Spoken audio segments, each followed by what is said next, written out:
This is my washing machine emptying. It's on spin now, and in essence water comes down this pipe into this. It's 200 litres holding thing. This morning, this has been here for a number of weeks now. You can see it's light because this morning I washed the car with 3 buckets of water from this. I've got a pump, tested it today, so there's a pipe going down the bottom and another pipe that I just fill my buckets up with.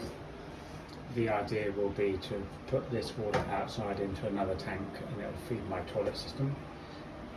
But the water tank outside is full because it's been raining and we're in winter. So yeah, I recycle my rinse water.